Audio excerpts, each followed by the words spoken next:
town, I met the grain trains rolling down. Every day 100 trains, every train 100 cars, every car 100 tons, every ton 100 sacks, every sack 10,000 grains. And that's what cities get from trains. Some politicians lacking brains said in voices dripping sweet, we don't really need these trains, railroads all are obsolete. They're union strong, it makes demands, they guard their yards with railroad dicks who kick our cops clean off their lands, do not like our politics. As I was going up from town, I met the grain trains rolling down. Every day 100 trains, every train 100 cars, every car 100 tons, every ton 100 sacks, every sack 10,000 grains. And that's what cities get from trains. So the politicians passed some laws to screw more money off the trains and deeper dip their pudgy paws in more control of railroad gains. The railroad said, get off our land. They went on strike to show their peak. The grain trains stopped their rolling and the city starved within a week. As I was going up from town, I met the grain trains rolling down. Every day 100 trains, every train 100 cars, every car 100 tons, every ton 100 sacks, every sack 10,000 grains. And that's what cities get from trains.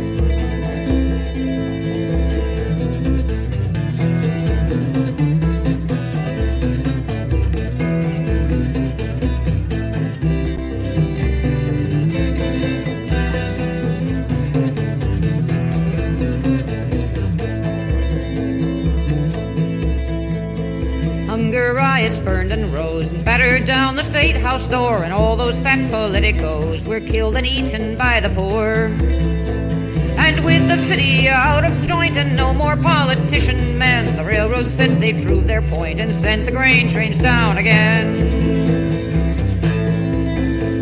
As I was going up from town, I met the grain trains rolling down. Every day 100 trains, every train 100 cars, every car 100 tons, every ton 100 sacks, every sack 10,000 grains.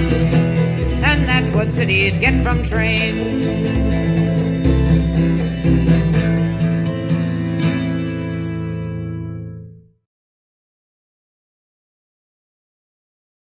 And they're really, I mean, if you... Oh, you again.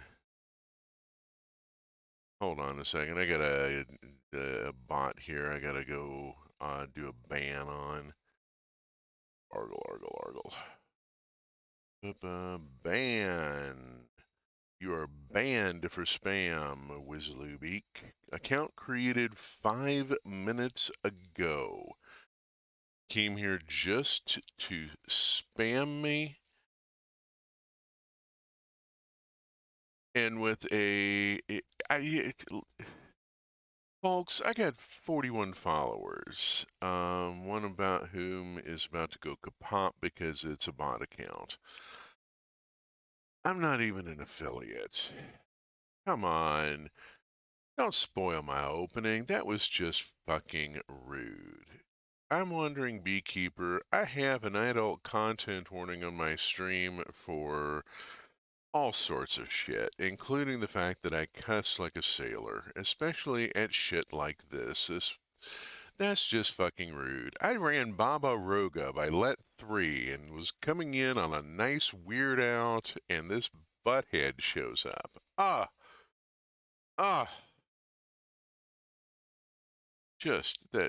That just torques me. Let3, yeah, let's talk about what we just saw. They went to Eurovision a couple years ago with a song called Mama, which was basically one long diatribe against a Belarusian politician. And their stuff is very political and very Frank Zappa. They do a lot of shit for shock value. 30 years ago, when I was running a internal help desk at a large financial institution, solving IT problems and building up an organization, Yeah, a lot of corporate bullshit that I bought into at that point in my life. Young me was stupid. These guys were getting arrested for performing naked, which made the papers. And then they went to court and they claimed that they were not naked because they all had corks in their assholes.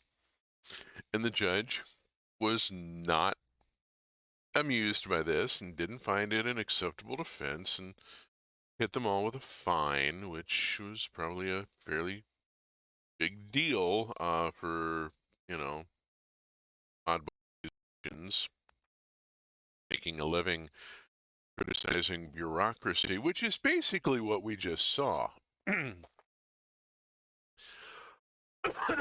Excuse me. Well, heard anyway. Baba Roga, and this is kind of important here. Baba Roga is a folklore character from the Balkans who should not be confused with Baba Yaga. They are not the same person. Baba Yaga is the Russian crone witch who rides around in the hut on the chicken legs or flies around in a giant mortar and pestle. Baba Roga is in the Balkans and gets around on foot and has a big horn on her forehead, which is why Baba Roga. It basically means granny with a horn. Um, and she is just sort of the world's worst grandmother. Like, oh my God.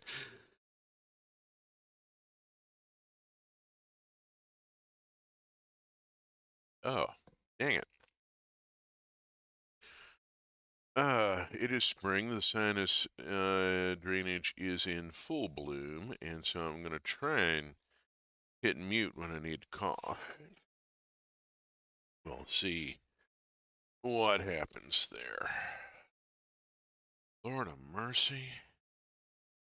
Okay, so yeah, one of the reasons why I'm yattering about this also is to fill space so that the audio will unmute because Baba Roga is being monetized in at least one region. That song was played off of the Eurovision site, or a link from them over to the Dora site, which is the Croatian national competition. Now, Let 3 did not come in first this year because of Baby Lasagna, and we will talk about Baby Lasagna and Rim Tim Tuggy Dim some other time. I mean, Lord, everybody else is right now. I don't need to add my 2 cents on that particular thing. Baba Roga, however, the song, um, premise is basically this guy goes to heaven and Baba Roga is at the gate and she won't let him in because he committed this bullshit sin. And he only committed it in order to avoid committing another bullshit sin. He didn't wash his feet because he would have had to steal soap to do it. And so he goes to hell, and Baba Roga is there also, and she won't let him into hell because he only committed one sin and it was bullshit. And that is pretty much the song in a nutshell, right there. Yeah, it's about gatekeeping and about bureaucracy and just the general bullshit of life. There's something very Frank Zappa about these guys. I'm starting to get into them. Like I said, they do a lot of shit for shock value, but I mean, you look at them. This is a couple of aging queers who are still out there doing it 40 years on. Ah, you know, wish I had that kind of energy. And they're competing in the fucking national competition, and they went to the big show a couple of years ago.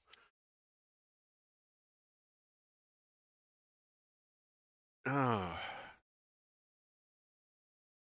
my spouse is slowly getting used to Eurovision. Subwoofer was a bit much for her. And then there was Let 3, and that was a bit much for her. And yeah, she's working on it. We, however, should be working on something else. We should be looking at this. This is Minecraft, and I'm going to be watching my heat really tight. After last week's double overheat, sorry about that, folks. Yeah, I took my laptop out back and put a whole can of air through it, and am looking at this Lenovo IdeaPad at this incredibly tightly engineered slimline laptop with all the tiny screws, and thinking about what might be involved in trying to replenish the thermal paste. It may be beyond me. I had to quit doing mail, what some folks call chainmail, a number of years ago, a couple of years ago, because my vision had gotten too poor and I could no longer maintain focus on the tiny steel rings. I was getting lost in the reflections. And I am concerned about my ability just to be able to clearly see what I'm doing. So it may be a bit of a challenge. We'll have to wait and see. Tividaria followed me a minute ago. How you doing? 2 messages. Let's just see users in chat. Yeah. Looks like bot, and maybe an actual person. If there's an actual person out there, welcome. We're going to look at an archaeological dig in Minecraft here. And we are looking at here, this is in Minecraft 1.20.1, which is most of what I'm doing these days. Create suite, including a whole bunch of stuff here. There's a whole rail network. This is the world I've been mucking about in. So let's just go tour the archaeological dig. Fortress Archaeological Preservation and Exploration, Rakato Vinrun, PhD, D-Thumb, Senior Archaeologist. You'll be seeing Dr. V's name here and there. All visitors must stop at the security hut. We go on up the path. And, yeah, supply depot. Temporary, short term. There is nothing as permanent as a temporary fix. Thank you to the devs of the Electrodynamics mod for reminding me of that old saw, which is so true. That was the ore train going by. We saw it last stream. Okay, sign stuff in and out. You know you're supposed to. I mean, they're already sounding tired here. Story was here. Okay, cool, whatever. Security, all visitors must stop here. Boom. Yeah, you got to sign in on the log. And this is security log, and then, all exceptions to security policy must be in writing from Dr. Vinron. Oh, hey, there's a notice board. Given the find at Site 4, we are moving it ahead of Site 3, signed Dr. V. Friday night poker party is canceled due to Fred. Cleo, pick up your reagents. They're eating through the box. That's not good. That means the vials are leaking. This is not a good thing. Let's move on. Okay, signage. Floating brewery is currently off limits per Dr. V. We'll talk about that in a minute. Field Team 1's work area. Pretty classic archaeological dig. Trays, brushes, basket of stuff, artifacts being worked on. And, oh, Fred, you are on porter duty until further notice. You know what you did. Don't come the innocent with me. Nivry, Field Team 1 lead. And then skip a line, and it's approved by Dr. V. Whatever Fred did, Dr. V is approving Fred being put on porter duty. Fred's going to be schlepping, not doing any artifact work or exploration.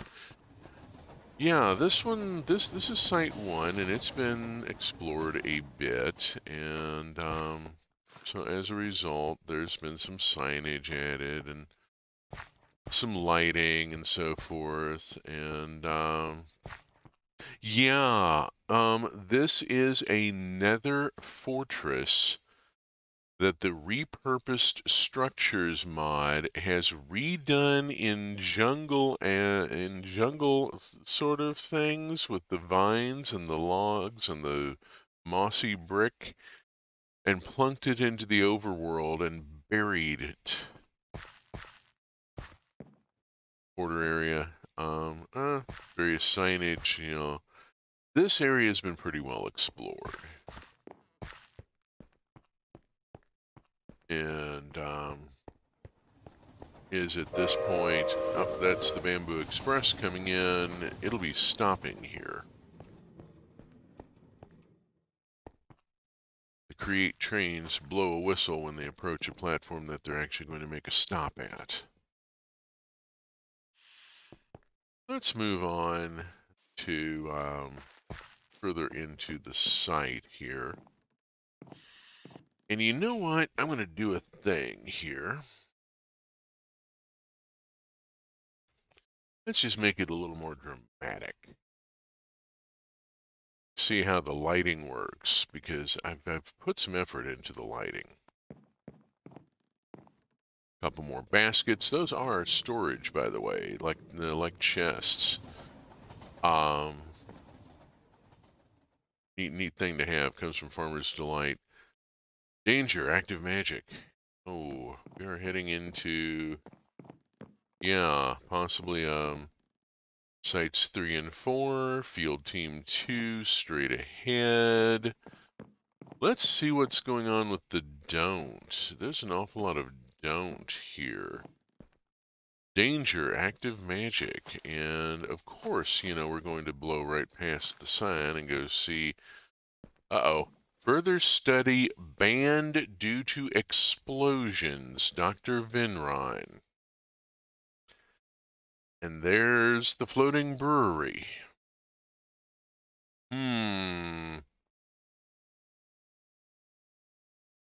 Wonder if that's what Fred did. That's a question for some other time. Let us move on down this way. Site 3.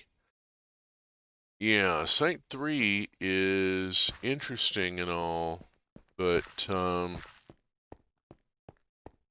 field team is pending. They don't have resources right now because they're busy looking into what they found at Site 4. We're going to go back up this way. We are going to poke our nose in here where Field Team 2 is working. There's a supply locker. Safety policy exceptions require signature by Dr. Vinron. There's a variety of equipment here that you might find at an archaeological dig.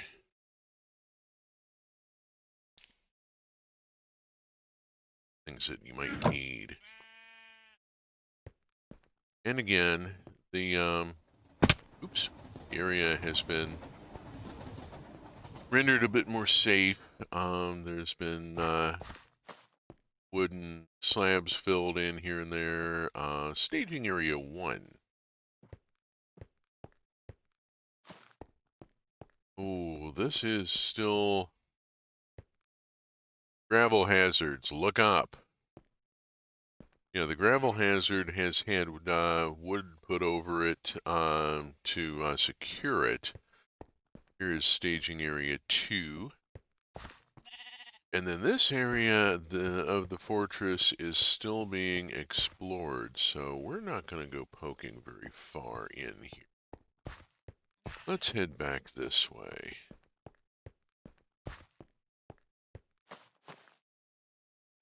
Again, the structure that we are currently poking around in was placed by the Repurposed Structures mod.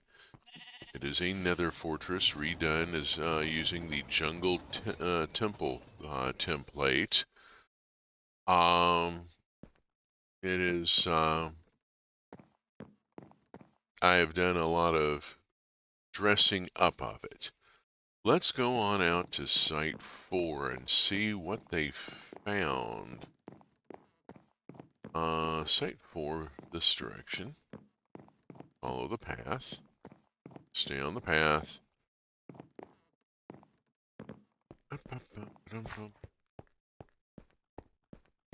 Long walk out here. Site 4, field team pending, but we know it's been prioritized, so they're getting the next field team. Got a bit of gravel here. Be careful. Okay, so we go down a natural trench. A little bit of hiking to get out here. Oh. And on down.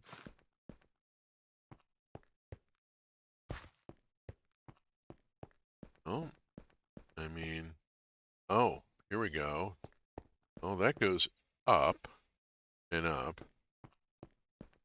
That's going to be an exit. Let's go further down. The fun stuff tends to be down.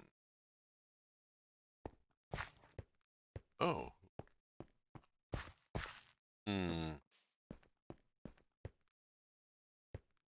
We have found our way back over to Site 1, I think. Let's go off this way. Down here.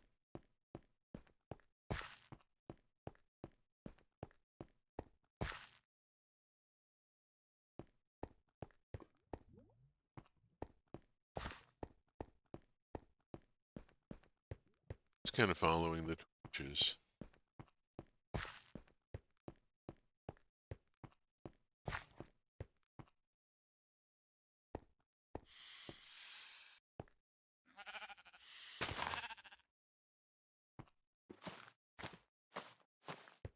Well, they found something down here. What they found remains a little bit of a mystery at the moment. Seem to be running across it ourselves.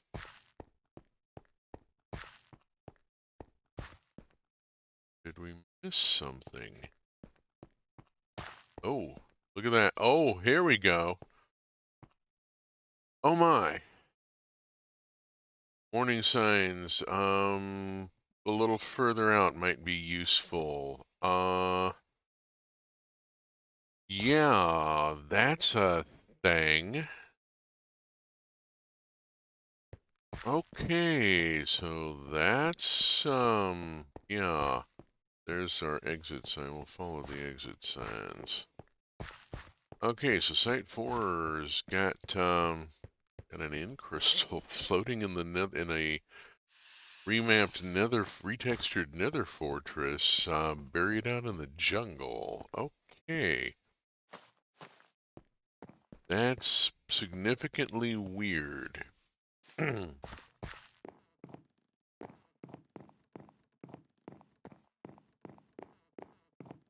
So that brings us to the end of the archaeological dig. We'll swap out worlds here for a moment. And I'm going to flip over to the BRB screen so that you have something to look at while I'm changing out my Minecraft instance. I'm going to be going through possibly a couple of mod packs and stuff this morning. Let's see, what's up next? What's up next is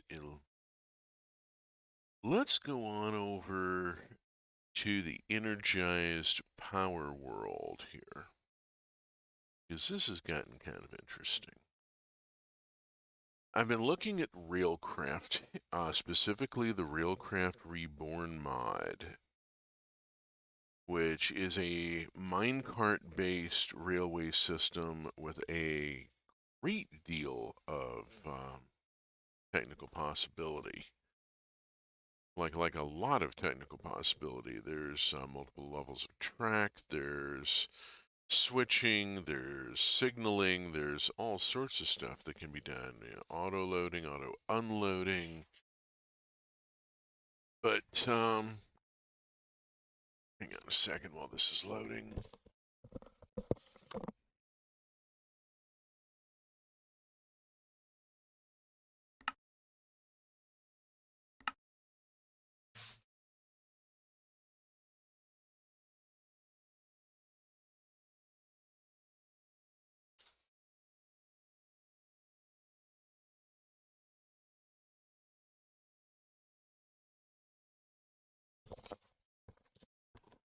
Okay, come on. Here we go. Joining world. Loading terrain. Yeah. Experimental features, beta version, higgledy-piggledy pop. Okay, make sure that I'm ready to rock here. And then we come back over here.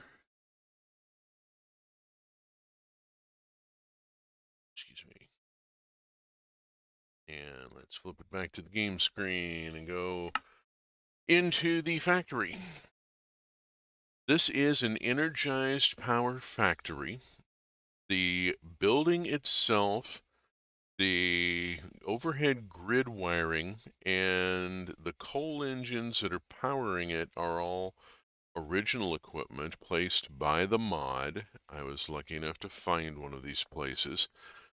I've been doing rather a lot with it, as I tend to do. So let's just kind of walk outside a second and start from up here because, yeah, you come up and there's this building here. I've added a couple of things, and we'll look at the teleporters in a minute. And we come in, I've removed the push button metal doors from this chamber so that I could zip in and out a little more easily. The charger here is producing energized copper ingot. It's doing it rather slowly. It's a ongoing process, and I've got plenty of copper loaded up in it. And then down below it is a Tom Simple storage hopper and the usual Tom Simple storage cabling and such. The factory has its own storage system for internal use.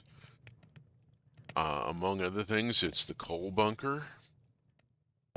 These coal engines and another bank just like them over on the other side of the are producing the electrical power, the forge energy that is running all this equipment.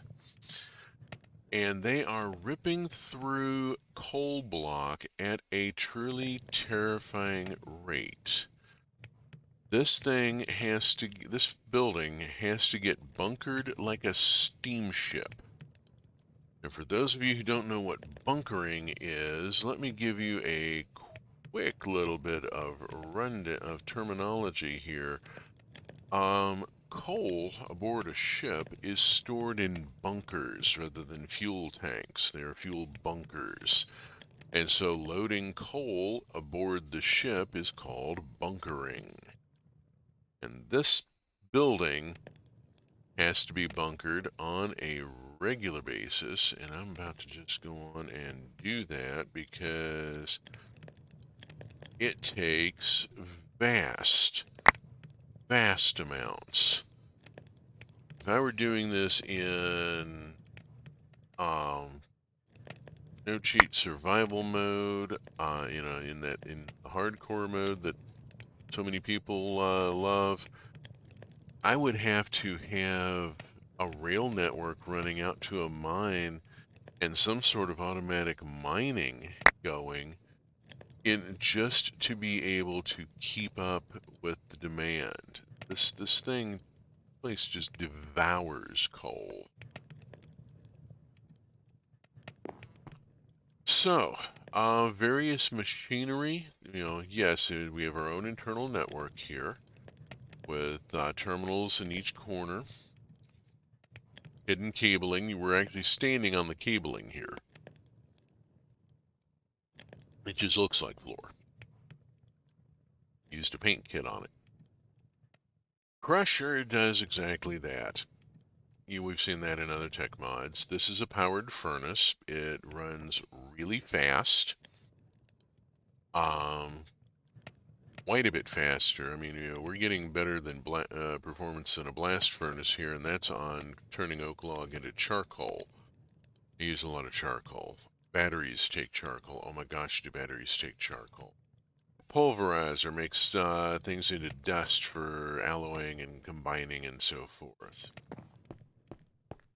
And this is, bear in mind, you look at this is all from the Energized Power mod, which bills itself as being an electricity mod. Well, yeah, it is an electrical power generation mod, but it includes a pretty good sized tech tree and some fun stuff. Like this building. I mean, look at this. I did have to add some extra wiring to bring to route a bit more power over. Some of these machines get a bit hungry. The assembling machines, you can see they're 8.19s instead of 203s. The metal press is currently turning copper plate into copper wire. It's an electrical power mod. You use a huge amounts of copper wire. Transmitting long distance, it is more, it really doesn't matter. It's just a matter of flow rate. There is no resistance in this mod, so you don't lose power over distance. So it doesn't matter if you transmit at high voltage or low voltage. It's just a matter of flow rate. If you've got time for the flow to happen and for power to buffer in battery boxes like you should be doing, and this is the thing with pretty much any tech mod, always buffer, always buffer. I harp on that string a lot, I know, but it's worth repeating. Always buffer, always buffer. There's my buffer. Whole big cube here of barrels with a Tom Simple Storage inventory connector, turning it into one big storage array, and that's what's in it right now. Boom. There's all that stuff. The assembly machines are like auto crafters from Create. You can load up to 4 components and it will make the thing and make lots of the thing. Use these for making some of the higher tech items like the circuits that make the teleporter work and the advanced solar panels that make the very small array around the teleporter possible. There's a lot going on here. Let's move over here. Here we have the Energizer, used for producing energized copper, energized gold, energized crystal matrices, things you need at the high end of the tech tree in order to make the fancy cable here, energized golden cable, which transfers 524 kFE per tick. Yeah. Got to some decent voltage here. Got a battery box here holding 8 MFE, which this thing can still suck dry in a matter of a minute or two. This thing is a 3-barrel furnace that runs as fast as the powered, each one running as fast as the powered furnace we saw earlier. It's basically 3 powered furnaces in one box, in one block. And it sucks up power. I really need to be, if I do anything further with this world, I'm going to build a higher voltage array and move this thing over to it because it's just a beast. Crystal growth chamber, it grows amethyst shards for me. It's slow, but it's a steady drip, and we all know how that works. It accumulates. Now we're getting into some Railcraft stuff. Coke oven, we've seen this in other mods. It takes coal and cooks it down into coke and creosote. Use the creosote for making railroad ties. The blast furnace, which makes iron into steel and also produces slag, which you use for concrete. The concrete then goes into the stone railway ties, into concrete railway ties, and those are used for the higher grade tracks. These are plant growth chambers from Energized Power. We saw something like them in the immersive engineering mod called a plant creche. Basically, this one doesn't have to be fed water. Doesn't have to be provided with water. It does have to be provided with seed, and I've deliberately let these run out as I didn't need a massive amount of production. But I could very easily just reach over here, grab some carrots, and take these carrots, drop them in, and now this is producing carrots. It will take some time, but it will produce carrots. Um, you know, it's basically, these things, this is a crop duplicator. You feed it bone meal to accelerate it, but it's a crop duplicator. Charger used for charging up batteries and equipment. More coal engines there. The compressor is used to make energized plate and a few other things. You can't just throw energized ingots into a rolling mill. You have to put them into a compressor in order to turn them into plate. Rolling machine here is set up to turn iron into iron plate and copper into copper plate, and we have, well, right now, not in here, but over in the main storage here, I've got a pretty good amount of copper plate. Not really in need of it at the moment.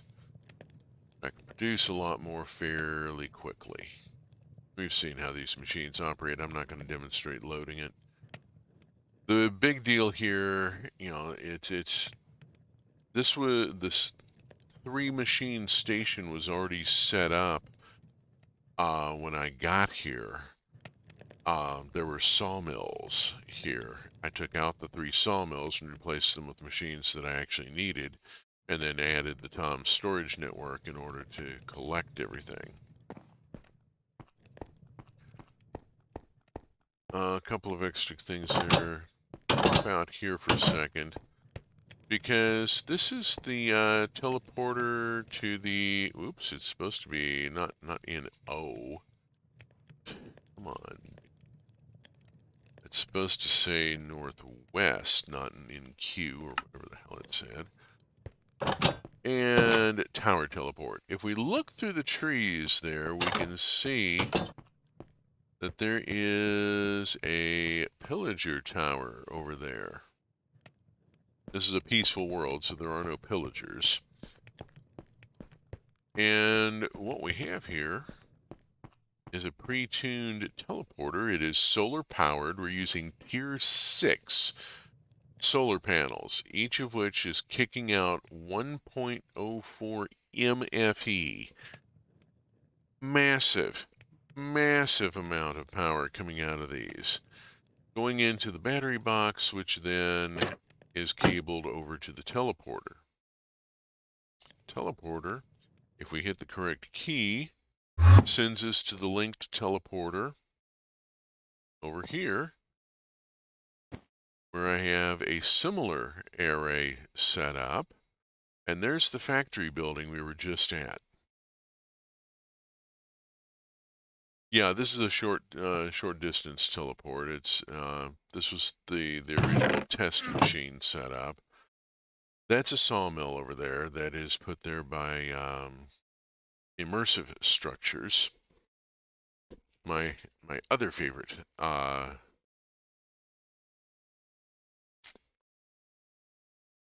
Yeah, the repurposed structures gives us things like variations on fortresses and pillager towers.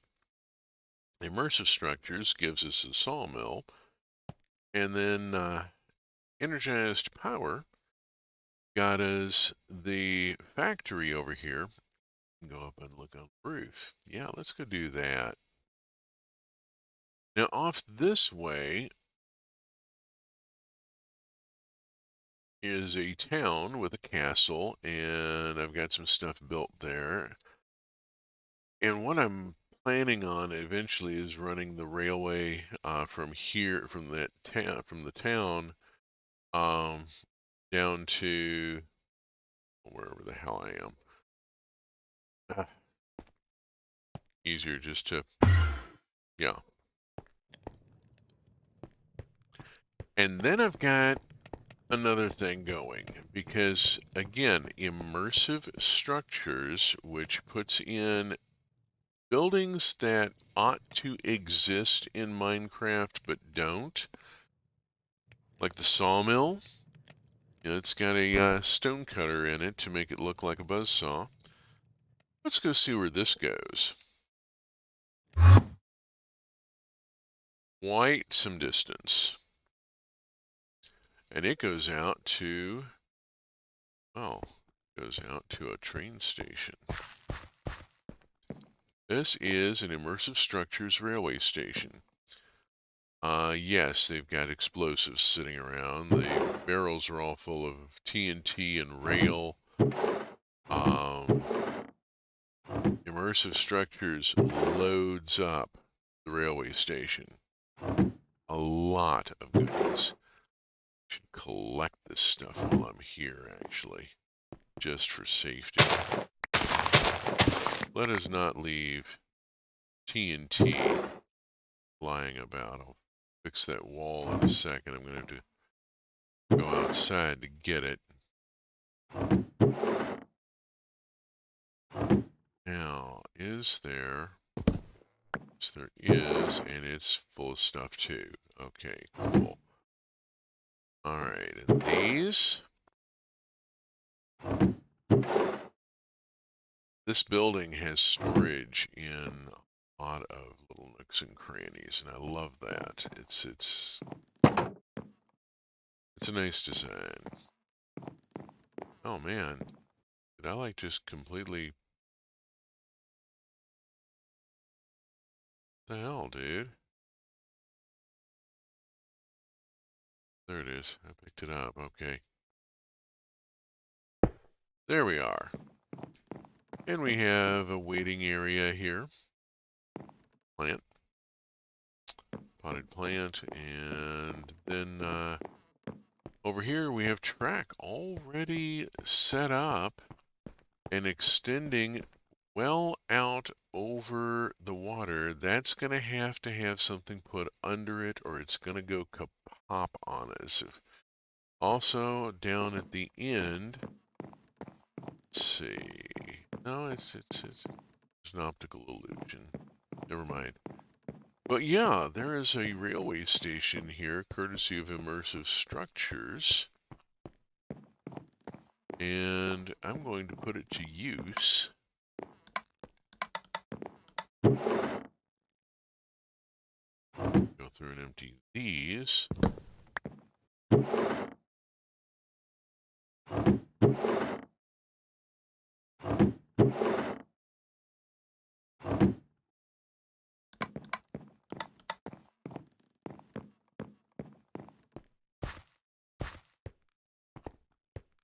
Again,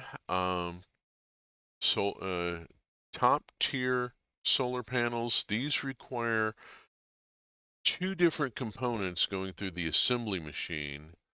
Yeah, I have to make advanced solar panels and then use those to make the next stage up, and I forget what it's called. What's that? Reinforced advanced solar cell. Making those requires going to the assembling machine and putting in advanced solar cells, silicon, which you get by cooking down quartz, energized crystal matrices, each of which takes 1 diamond, 1 emerald, 2 amethyst shards, and 1 redstone. Hideously expensive. 4 of them. So and it takes 2 of these to make 1 of those. So we're looking at 8 emeralds per solar panel, plus all the other materials. It's an expensive mod in terms of vanilla resources. Come on, am I not positioned right? There we go. Get back here. Let's look at one more thing here. Watching my heat tachometer, and it seems to be being a bit more friendly today. Come around behind here, where we can see the battery box that is the buffer, and the power feed coming down from the roof, being fed through the energized golden cable. And if we head upstairs, we see how this works. Cable comes up and goes to an HV transformer. This is an N-to-1 transformer, a many-to-1 transformer. Diamonds are input, squares are output. Really simple markings. I like that about this mod. They've made the markings very clear. Now, if you are colorblind, you're probably going to have problems with this, but then, you know, we do what we can. Try to use properly contrasting colors. Hopefully they've done so. Let's see. The HV transformer has 3 energized copper cable arrays feeding into it. Energized copper carrying 131 kFe. Gold is the next stage up. So the 3 solar panel arrays, they're all tier 3 panels, which are a lot cheaper to make. I've used 3 3x3 arrays of tier 3 solar panels, so it's 3x3x3, feeding into an HV transformer, high voltage transformer, that consolidates the power, that collects the power, concentrates. There we go, concentrates. This is a concentrator. And feeds down to the battery box. Now, I could have put a transformer in the hole in order to use it as a pass-through gasket, but I haven't been arsed to do so yet. And, truth be told, I've been too damn busy exploring the functionality of this mod and figuring out how it all works and so forth, because the in-game documentation, while it does exist, is at times a little sketchy, because I mean this is all I get for both the powered furnace and the advanced powered furnace. It's pretty sparse.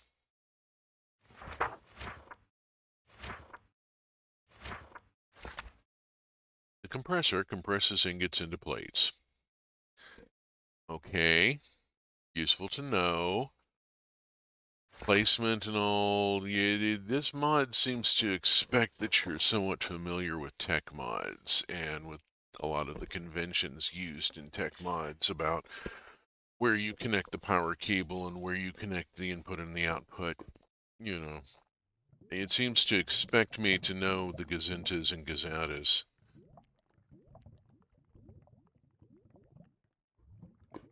Sometimes that's not as obvious. Let's go look over here and just, like here. There's no interface control. There's a power meter and a progress meter, and that's about it. It just expects me to sort of figure it out. I mean, it's easy enough. You bring power in at the top. Also, you generally bring it in from the side. You bring components in from the top or sides. Output is at the bottom. It's pretty straightforward. Everything pretty much. These one block machines all generally work kind of like a furnace, like a classic vanilla furnace. You know, drop stuff in the top, get stuff out the bottom. And that pretty much is the Energized Power mod thus far. I have not put in a railway yet in this world. I've been too busy with what was going to be just the electricity mod to provide the electricity I needed to build an electric railway with Railcraft Reborn, and turned out to have its own massive tech tree. And you know I love a good tech tree and and working my way through it. We are coming up to the top of the first hour. I'm going to be switching over to another game world shortly. Let's take a quick peek here.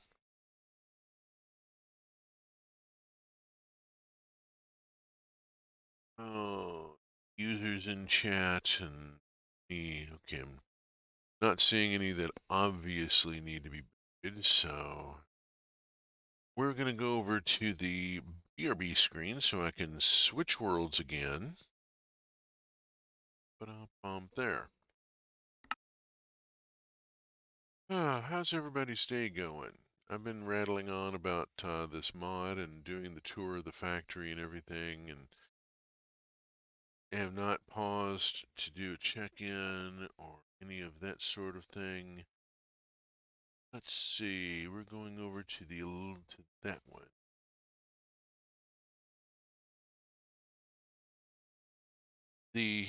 By the way, I am using Prism Launcher. I strongly recommend Prism Launcher. It was created because of a bit of a row over the developers' diversity policy. One of the devs went rogue and stole the code base and the whole bit and removed the diversity policy, and the entire community walked away from him, forked the code, set up a new one with a rainbow icon, and said, yeah, we're over here. And nobody even remembers what name the launcher used to have or who this guy was. Just boom. Prism launcher with its rainbow icon continues to proudly have a cat on the menu. You can click the little cat and get a larger cat playing with the ball of yarn that appears in the window. You cannot pet the cat. This is a real problem. If there is a cat, you should be able to pet the cat. That's a standard that we judge by, you know?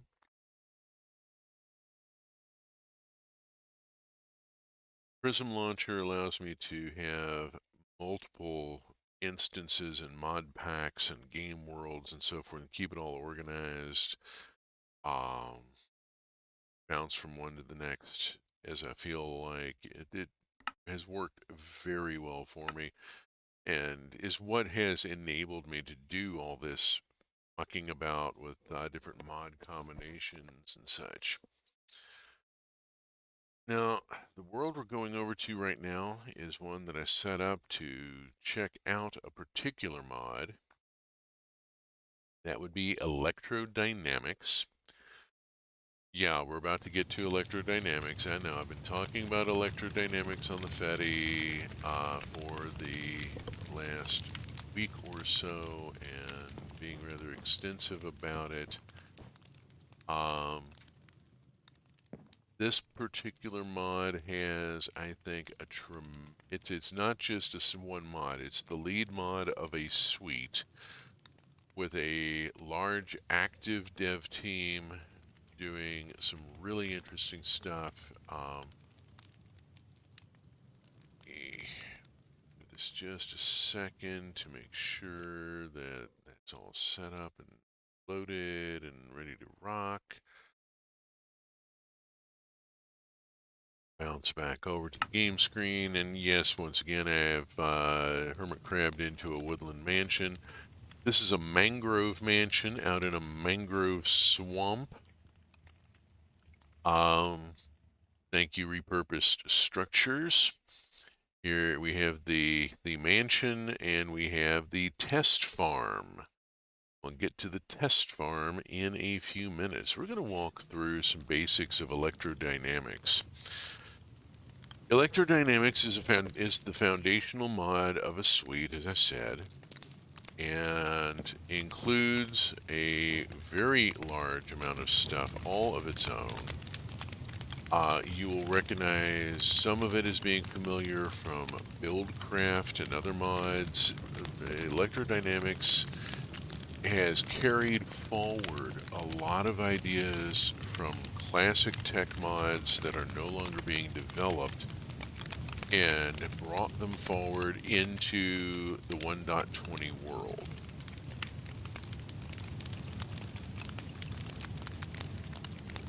So pretty standard setup initially with the auto smelters. I haven't bothered to paint the cable because the whole area is, industrial. Let's leave it looking industrial here. I'm not going to try and clean it up. This is a factory that I'm living in now. Coal generator. We've seen those.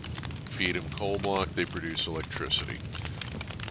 Electrodynamics has resistance.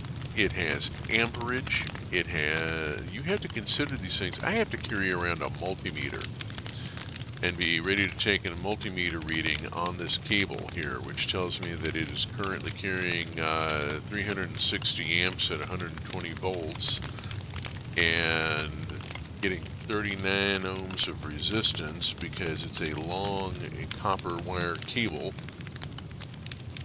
I've had to put generators at each end in order to, and haven't put any machinery in the middle because resistance and power drop over distance is a thing in this mod. Electrodynamics is serious about its tech and about modeling real-world tech in a playable fashion.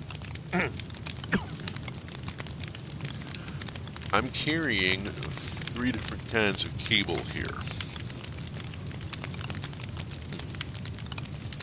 I've got insulated copper wire. This is just, you refine copper and then you drop your copper into a wire mill and it turns it into wire. You take wool and shears and make insulation and then wrap the insulation onto the wire. So multiple crafting stages, but not really that difficult. I mean, it's copper and wool, both of which are very plentiful resources, which is good because you're going to use a lot of it. Now, it's important to notice the ampacity. Ampacity is the load maximum of the wire. It's 360. You put any more load on a piece of wire than it can carry, and it will burst into flame. I'm not kidding. I'm not making a joke. The wiring will catch fire from overheating if you put too much load through it. And you'd better take into account your initial load spike. When you bring a new piece of equipment onto a grid, you want to make sure that you've got enough grid capacity to handle that initial surge as the machine's internal power reservoir fills up. The Electrodynamics manual goes into some fairly extensive stuff about this, talking about the fundamentals of electricity and how it works and how the color coding works on the machinery. Yeah, the yellow and black machinery is low voltage, blue and black is medium voltage, red and black, you got your high voltage, and then purple is the extreme. Only a couple of extreme items, thankfully. You don't have to deal with too much of that voltage. That gets really hairy. I'm wearing right now a full composite combat suit built in the Electrodynamics mod. You can see the parts of it on the left side of the screen with the heads-up display. Right now the helmet is off. It has a night vision in it. It gives me the night vision effect without the swirlies and lasts for bloody ever because it's a rechargeable helm. The boots have shock absorbers in them and will soak up a massive amount of falling damage. The pants will give me walking and running and jumping bonuses, so on and so forth. The suit does some pretty amazing stuff, but it is not, way OP like the Mechanism Iron Man suit. I mean, Mechanism, I love you. You're a great mod, but the antimatter powered Iron Man suit at the top end is just way OP. Wow. Gold cable, gold wire, and by the way, it's listed as black because that is the default color. You can dye wire in order to keep it from joining up with it, in order to be able to run multiple wires in parallel. We have seen this with pipes and cables in other mods, where we can dye the pipes to keep them from connecting to differently colored pipes and run them next to each other. I just haven't had a need to run multiple wires in parallel. And then there is superconductive wire, which is expensive in terms of research. You have to make superconductive alloy. On the other hand, it's not as difficult as making the top end stuff in the Energized Power mod, which we were just in. No limit on load, no resistance, but again, the insulation rating only goes up to 240 volts. If you run more than 240 volts through this wire, the insulation will catch fire. Now, there is a way around that. There is ceramic wire. Ceramic wire is rated up to 480 volts. Useful stuff. Will carry up to 480 volts without blowing up. Now, ceramic wire won't, the insulation won't catch fire. The wire itself might, and certainly you run the risk of shorts. Yeah, insulation prevents electricity from shorting, which is a thing in this mod. Overcharge a wire and burn the insulation, and you may get shorting and arcs off to neighboring areas, and next thing you know, your whole damn place is going up in smoke. Why I keep a backup of this game world. Let us just pop up to the machinery room. It's just up on the 3rd floor, but I don't feel like walking through the mansion. This is the MV machinery room. It's all, as you can see, I'm using superconductive wire because I'm not taking any freaking chances on burning down the mansion. And it is mostly chemical furnaces because, as with any heavy technology, a great deal of your metallurgy and materials production is going to be chemical work. I've got these set up to do various things. Bauxite ore gets processed with niter to make aluminum. Titanium dioxide gets processed with salt to make titanium ingots.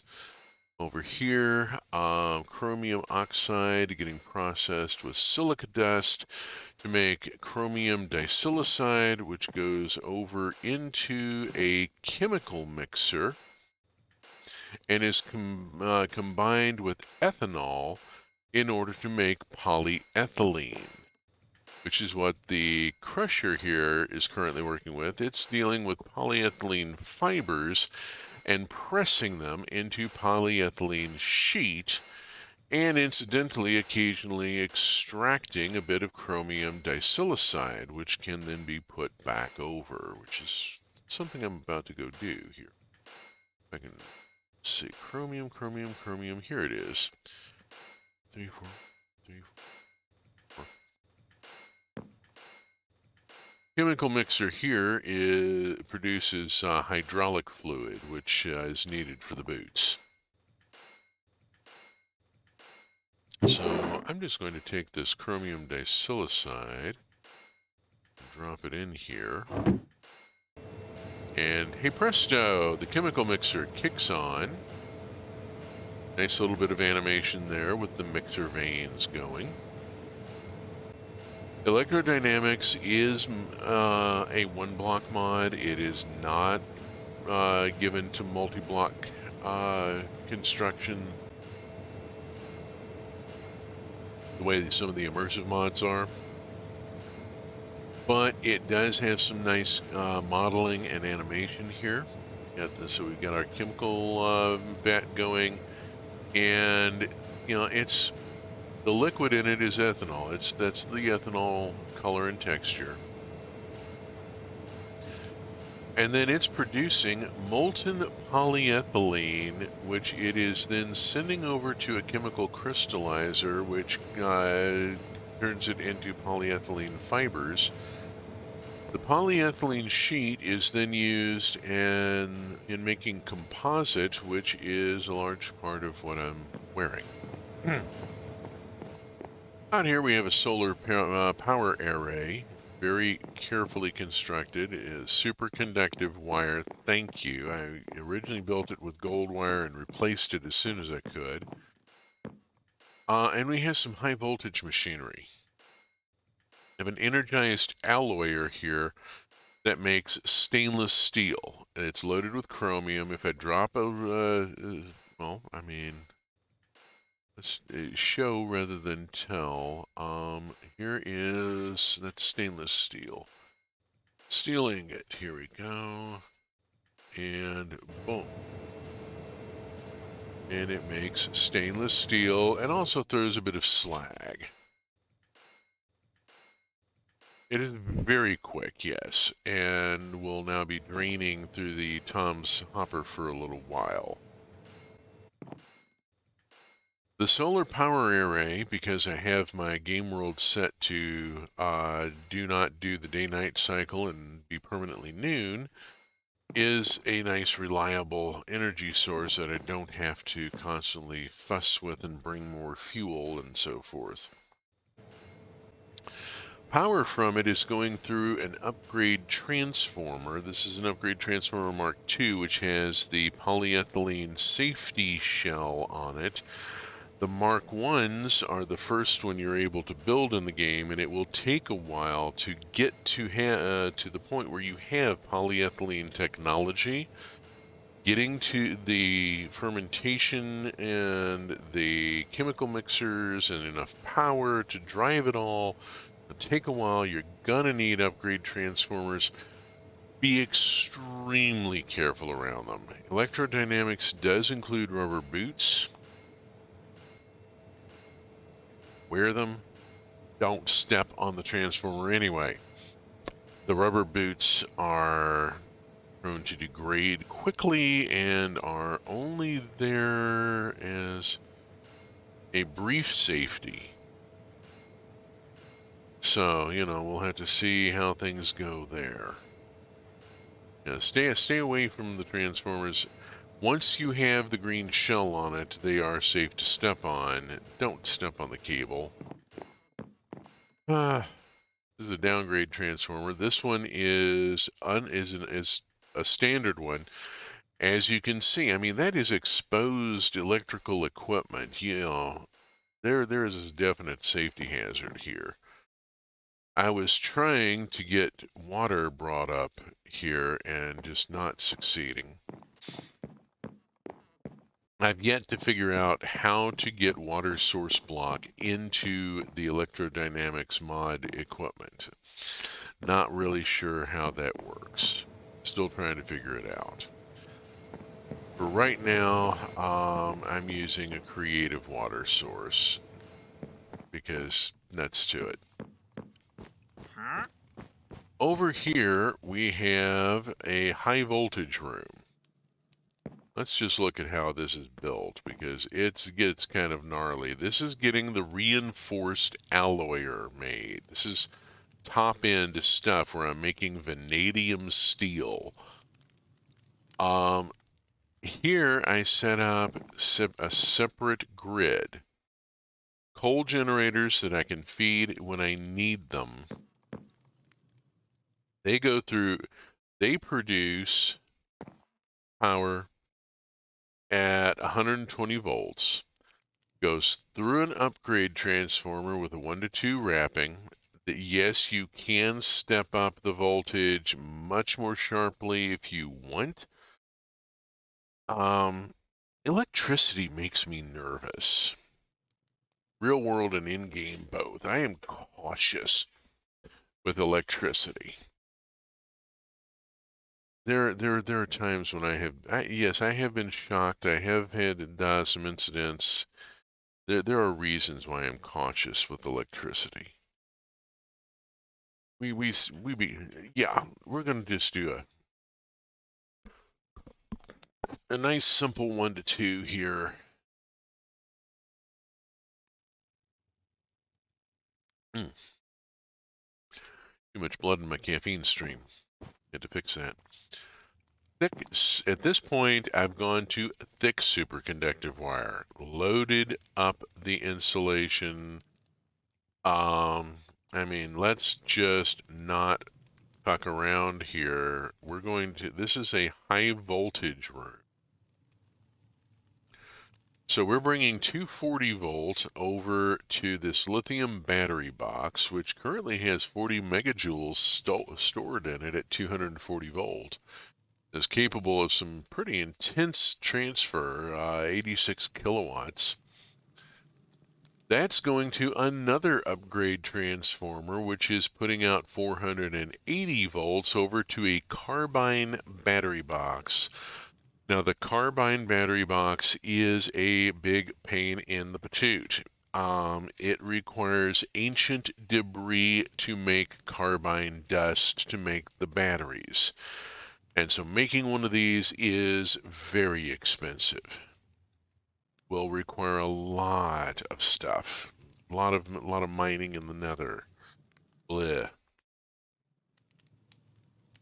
But it's storing 80 megajoules and able to move 480 volt. And it's sending it to an upgrade transformer. And so we're arriving over here at 960 volts to a reinforced alloyer that, again, let us show rather than tell. Producing vanadium steel and some metallic slag.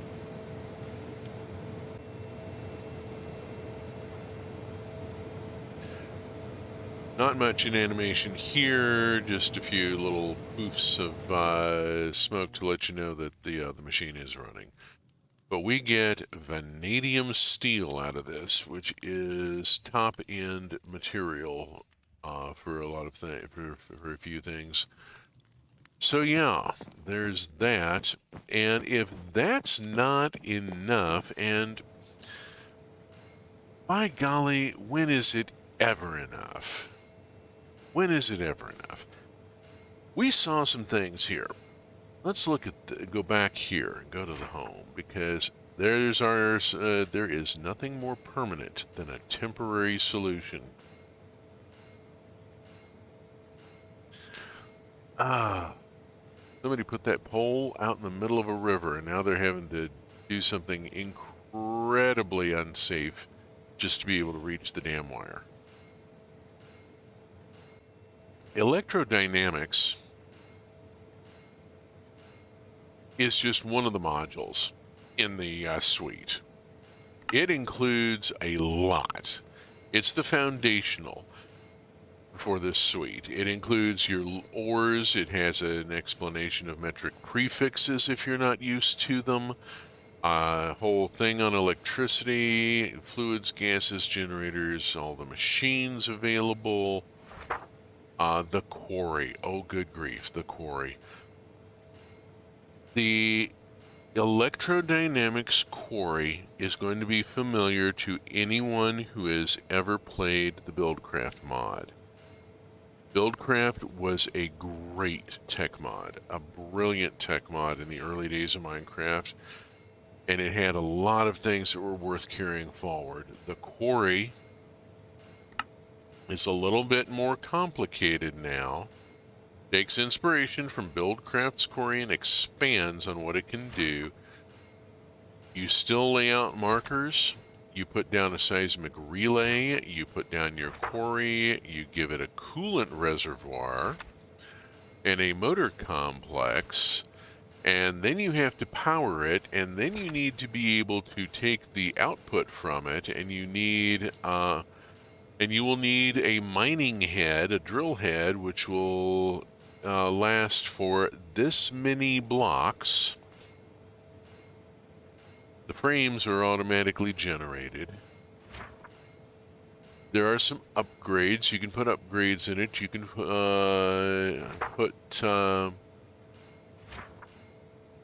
yeah, the logistical manager pulls inventory out of the quarry and drops it into an attached chest.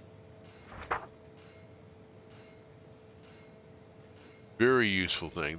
I mean, this is pretty massive. This thing will rip through just frantically. It's the Buildcraft quarry brought into the modern era.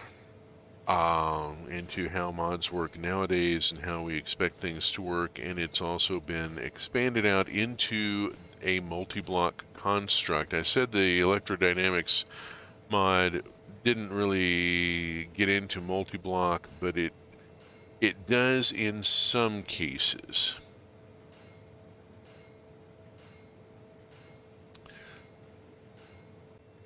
Other mods in the suite are listed here. Assembly line, which gives us conveyor belts. Blastcraft, which gives you reinforced. Hello, I'm on from the wrong account, but it's sort of on purpose. Hello, Willow. Are you doing bot testing again with Firebot? Blastcraft gives you reinforced versions of a lot of blocks, where instead of having to go mine obsidian, you can and just deal with it looking, kind of ominous and dark tower. You can get actual decent looking blocks and be somewhat decorative about it. Oh, and then we go to nuclear science, and nuclear science gets all sorts of interesting. Because again, the Electrodynamics suite, and I'm going to be talking a lot about electrodynamics. I am actually working now on revising the guidebook you're looking at. Or at least the basic electrodynamics one. I'm not working on the one from nuclear science. But I am doing some revisions on it, and hopefully it'll be accepted. And if those revisions are accepted, That would be my first ever contribution to a mod. I should totally not watch this. It's tickling my modding receptors. Oh, good gods, yes. Electrodynamics has pulled me in very deeply. Radiation. Let's just talk about rads and what kind of dosage you're liable to be taking and the need for a hazmat suit and maybe reinforced hazmat suit and making radiation antidote. And then we got to talk about steam turbines and how we make fuel and then building a fission reactor. Because this just goes into all sorts of lovely stuff. That takes, I've got these 4 modules installed in this game world. Funny story, a friend of mine made a mod that introduces asbestos and asbestos poisoning to Minecraft. That friend wouldn't happen to be living in Germany and originally be from Ukraine, would she? Oh my god, I know her. I know her. She was yeah, Agatha. Oh my god, I know her. I think everyone knows Agatha. Agatha is the one who turned me on to the Origins mod and got me into modding Minecraft in the first place. I really have to give a shout out to Agatha. She is in some way responsible for what I am doing at this very moment. Oh my god. Friend of Agatha. It's going to become a thing. Wow. Yeah, I was, oh lordy. Yeah, following that whole thing with her family having to flee Ukraine because of the invasion. That was a hell of a thing. You know, one damn thing after another. So, not closely, but we've talked a few times. I worried so much about her and hers. Yeah, I lost touch with her when I moved from Wandering Shop to Weirder Earth. But the last I had heard from her, she was settled in Germany, had a job there, and was in a relationship. So, at least her life has gotten together a bit.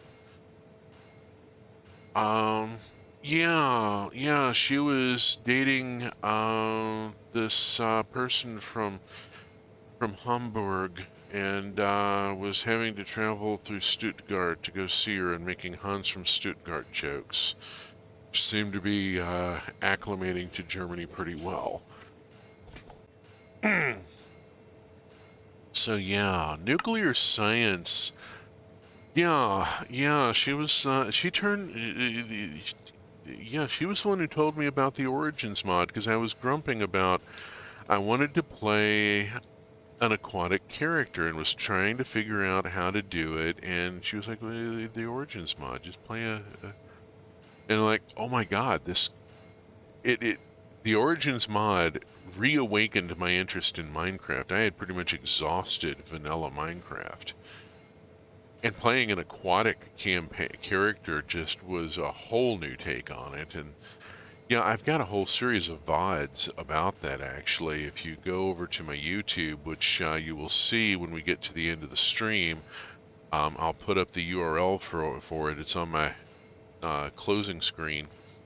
Oh, I'll have to look into that. Yeah, I did a whole thing with vanilla Minecraft with just the Origins mod and an aquatic character. Learning to navigate underwater was a thing. Learning a few other things. When you are playing an aquatic character, mining straight down is actually a good idea. At worst, all you have to do is tap. If you cut through into an airspace and the water starts to drain, all you have to do is tap the space bar and get out of the suction. Big deal. If there's lava directly below you, it's not lava anymore because water just keeps pouring down onto it. Yeah, makes it changes how how the game plays. It really seriously does. We've been sitting here looking at this for an awfully long time at these headings and so forth, and there all these wonderful things. Oh my God, there's a molten salt reactor, there is a fusion reactor, and there is a particle accelerator, none of which I have gotten anywhere close to. There is a quantum capacitor, which I could build, I mean, just all sorts of wild, strange technology here, Star Trek level shit. Let's go look at this. And to look at this, oh bother, I didn't mean to do that. We'll turn that off. I need to get my hazmat suit out. Let's get the hazmat suit out. And I'm also going to want the Geiger counter. And we'll put, we'll rearrange things a little bit here. Let's swap out my gear. This gets real important here.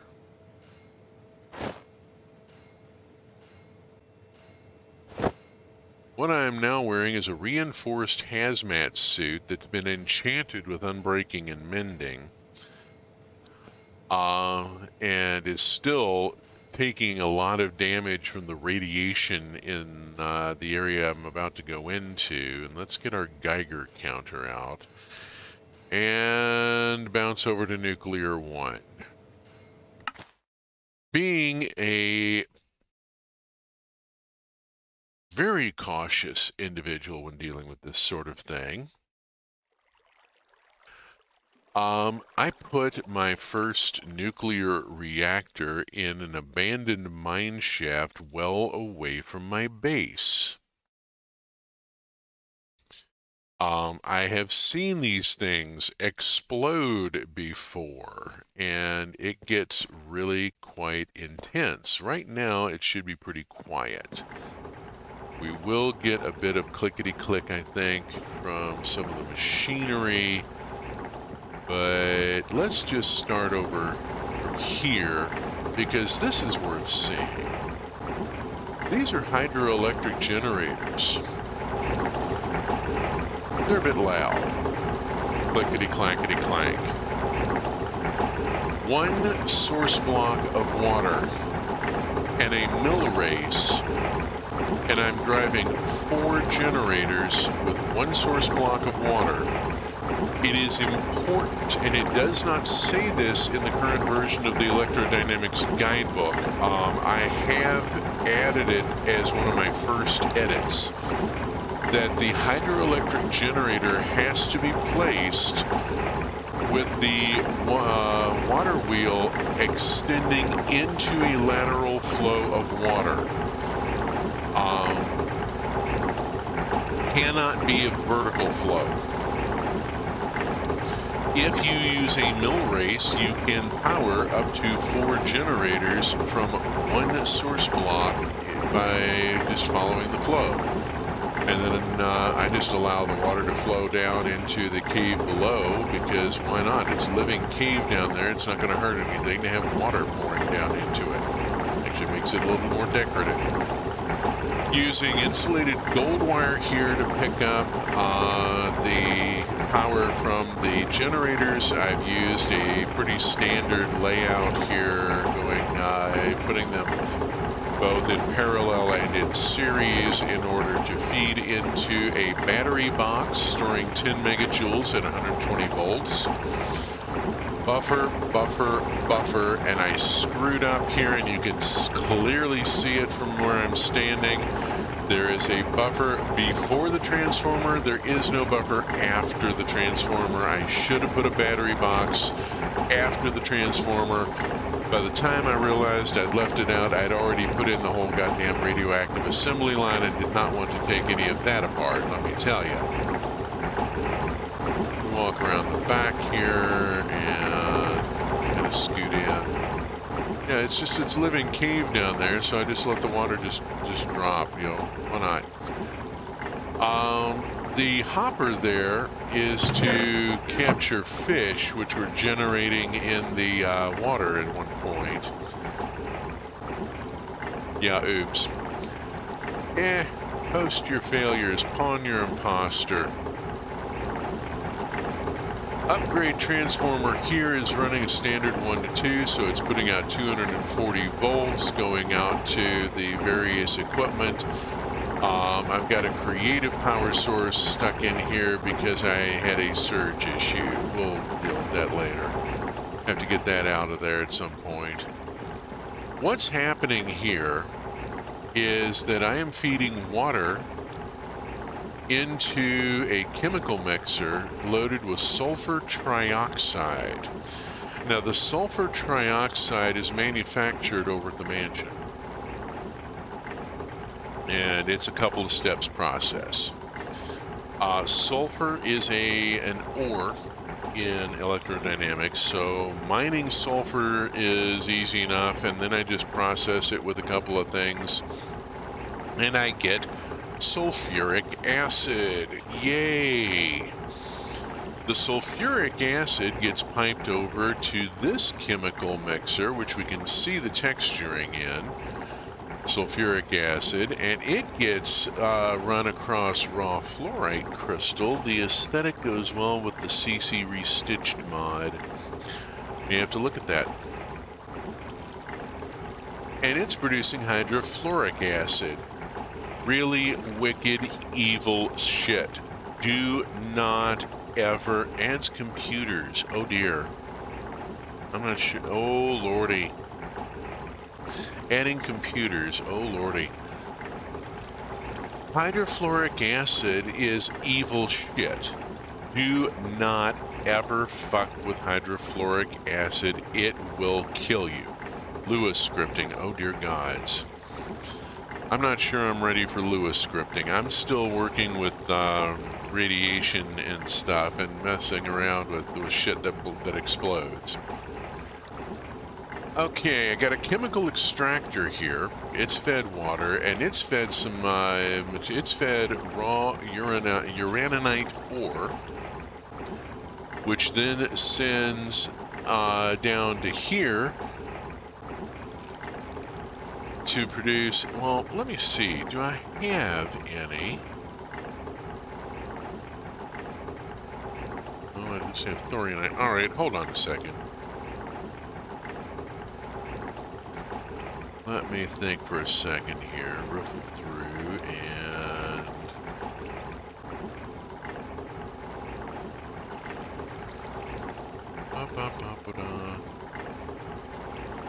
Kind of raw ore, uranium, 64, is that it? That's it, there we go.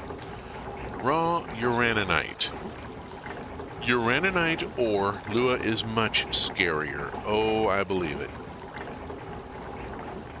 Uraninite ore is a rare ore found in deep levels. It is mildly radioactive. You don't want to carry it around too long. If I take this raw uraninite and should be able to just drop it here, and it starts chemical extraction process. We're going to make some nuclear fuel here. It's the raw uraninite and processes across, and we'll send stuff down to a nuclear boiler. Hydrofluoric acid going in to... Give it a second to drop in. Come on, where are you? Alright. Doesn't automatically... Right, I didn't automatically route it. This makes yellow cake. Yellow cake is basically powdered uranium ore. It's not shit you want to ever like carry in your pocket. Let's just leave it at that.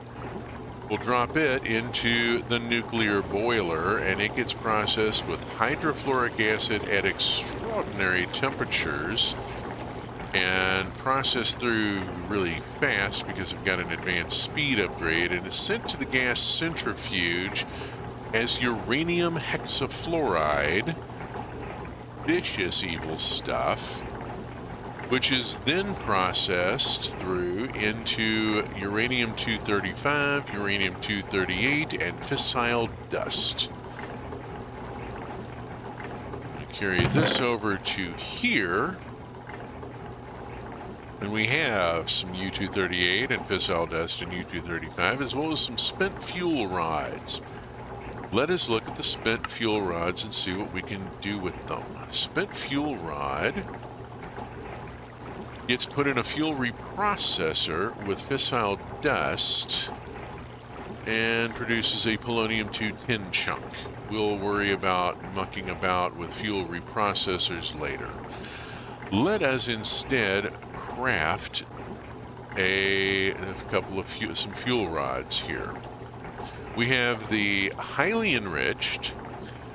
We have the enriched here, the highly enriched, and then we have the plutonium. And we're not going to muck about with plutonium. Let's just go with the standard enriched, shall we? And bring it up here, and yeah, it's going to grump at me because I don't have that. No, I don't have that in my regular inventory. I mean, why would I?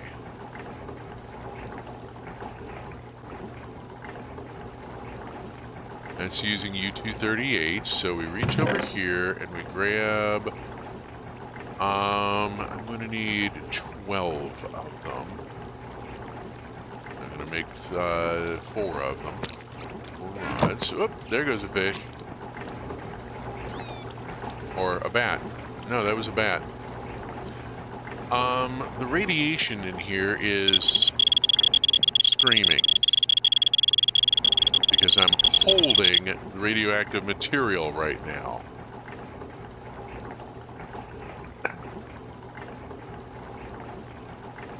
And so our poor bat there just got toasted. We're mucking about with fuel, with nuclear fuel here. We'll let the rest of that process. And I'm going to go over here, and it's still going to be screaming because I'm carrying fuel rods. Let's get rid of them. Get, you know. Look up here. This is our reactor. Let's go look at it from the top for a second before. Well, no, get rid of the fuel rods. Damn it. ADD. Come on, get rid of the damn fuel.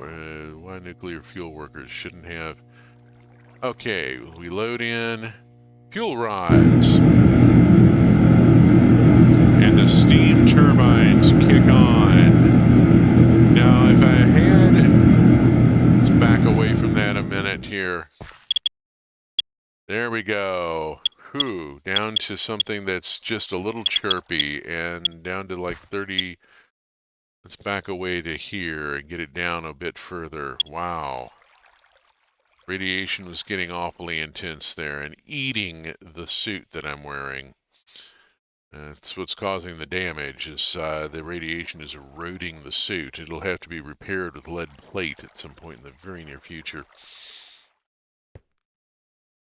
Yeah, Geiger counters are a thing here. We walk up here, we're down to something a little more reasonable. 140 rads per hour is not something you want to maintain, but yeah, you can tolerate it. And what's happening here is we're running steam turbines. The ones in the middle were tapped with a wrench to combine 9 of them into one big one. Theoretically, I could have done a couple of taps, but it's limited to a 5x5x5 containment vessel. The fission reactor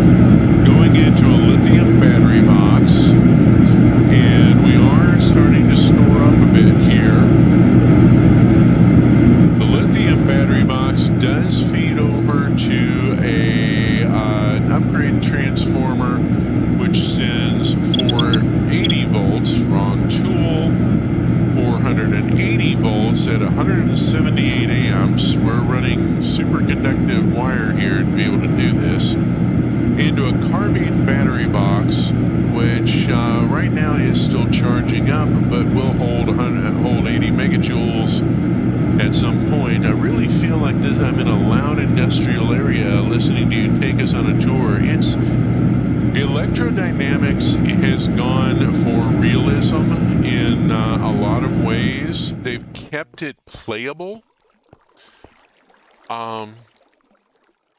There we go. That's down to almost negligible. 7.9 rads per hour. I think you get more from a dental x-ray. Electrodynamics and its associated stuff has gone for realism, but in a playable way. The whole thing with the wire resistance and the various okay, that's the electrodynamics glitching a little bit.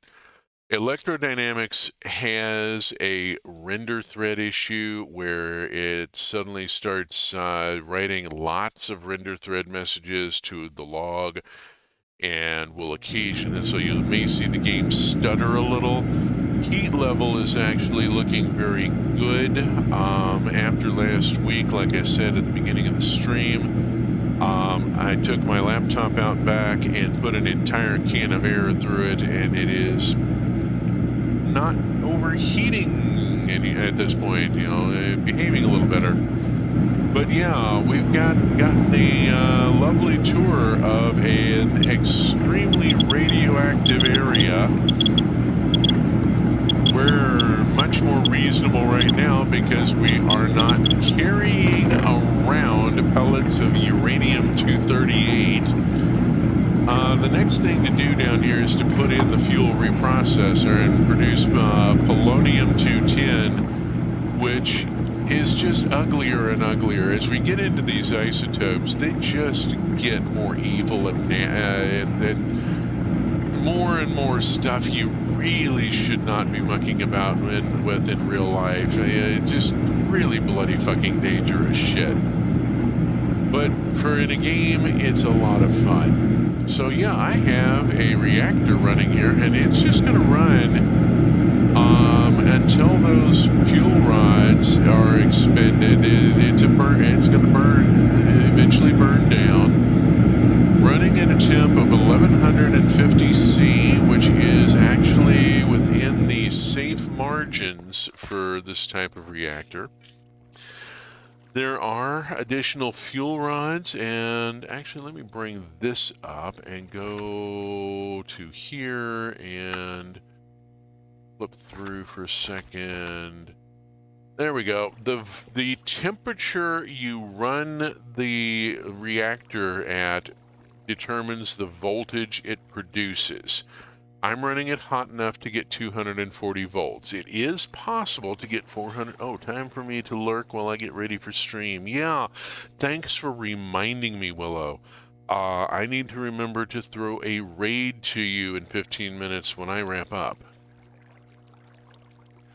Turbines produce more power the faster they spin, but it means that the voltage goes up, which means you have to watch out for your wiring and make sure that you don't burn your insulation off or cause, if you run too much voltage into a battery box or a machine, it just explodes.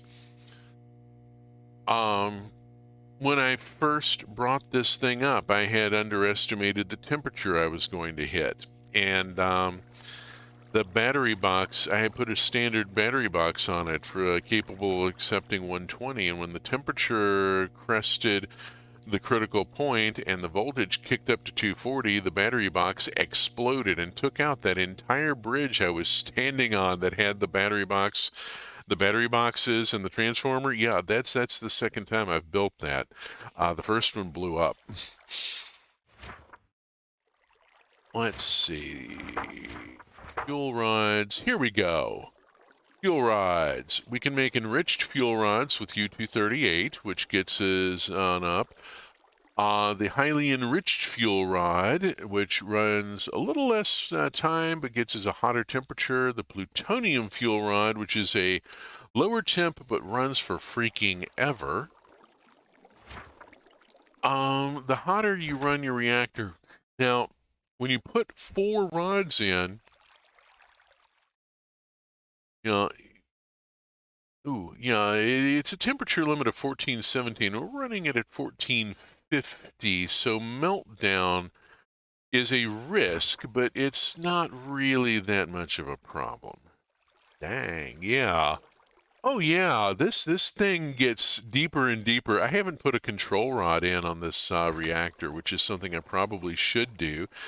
And then I need to make deuterium cells in order to process them into tritium, which I would need in order to get to the fusion reactor. But first, there's the molten salt reactor to build. So I'll be building a molten salt reactor and getting it up and running, and it's going to take yet another facility kind of like this one in order to run it. And then there is the fusion reactor, which is a massive multi-block construct. Remember I said Electrodynamics was mostly single-block construction? Yeah, nuclear science is where the multi-blocks are, in a very large way. Look at the size of this bloody thing. Look at how many steam turbines I'm going to have to build. Oh my God. And then you got to have deuterium and tritium, and I mean, it actually gets you, and then the particle accelerator where it actually introduces math. This mod actually introduces math. You know, which is a whole thing. Like, here we go. Here's your power equation, which is your current times your voltage. And it just, I mean, this mod gets really seriously into it. I've kind of fallen in love with it, and at this point I'm doing what I can to help it along. There's just so much you can do. We haven't even scratched the surface of it. There are more mods in the suite. We're still a little bit close. I need to stay down here until the fuel rods are done. Let me poke over here real quick and have a look. We're almost done here. I'm going to sit here. Yeah, we're going to sit here in the loud machinery and the higher radiation hazard, because we're looking in through the inspection port, which does not close, by the way. And I'm not going to replace the trap door. Just sod it. I'm going to hold here for a minute. Our temperature is at a nice safe 1150.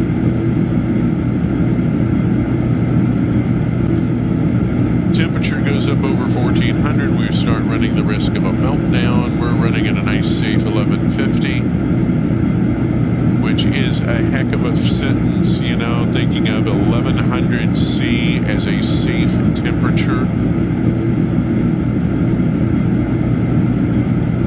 And we're going to see these fuel rods ticking over into spent fuel rods momentarily.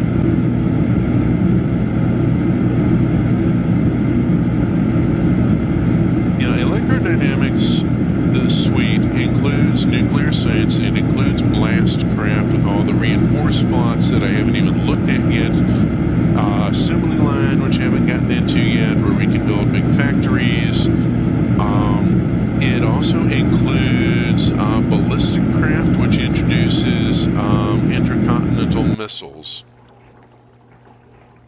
Yeah, so at some point I'm going to be building a missile silo and launching a missile. That's going to be a whole thing.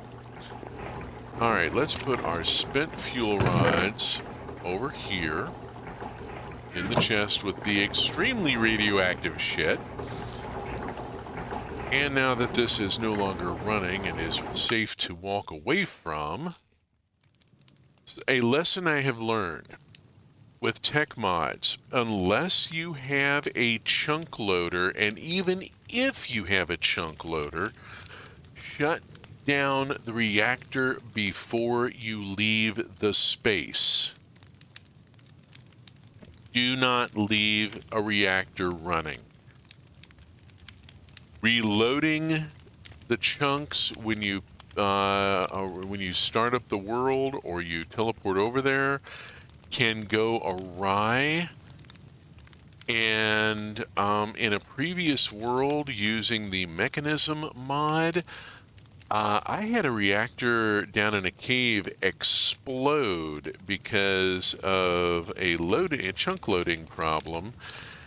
And yeah, the whole cave, the cave was wildly irradiated, and I couldn't even get in there to see what I could salvage for a while. Don't leave reactors running. Just important safety tip: don't leave the reactor running. Turn the reactor off before you leave. No, there's the glitch showing up.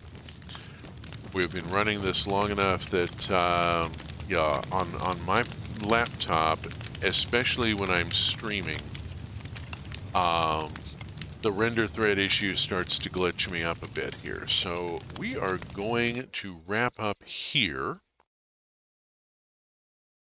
And I need to go over to the in-break screen. There we go. Thank you.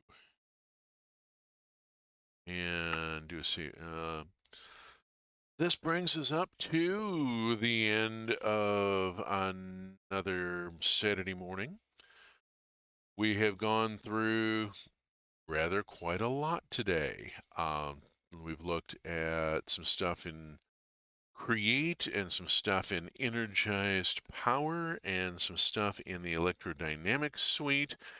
I'm going to be exploring the Electrodynamics suite much more heavily over the next week. I'm also going to be poking around in the Energized Power world and looking at Railcraft Reborn and getting a railway put together in that world that integrates with the Energized Power stuff. The idea of a coal mine was brought up on the stream.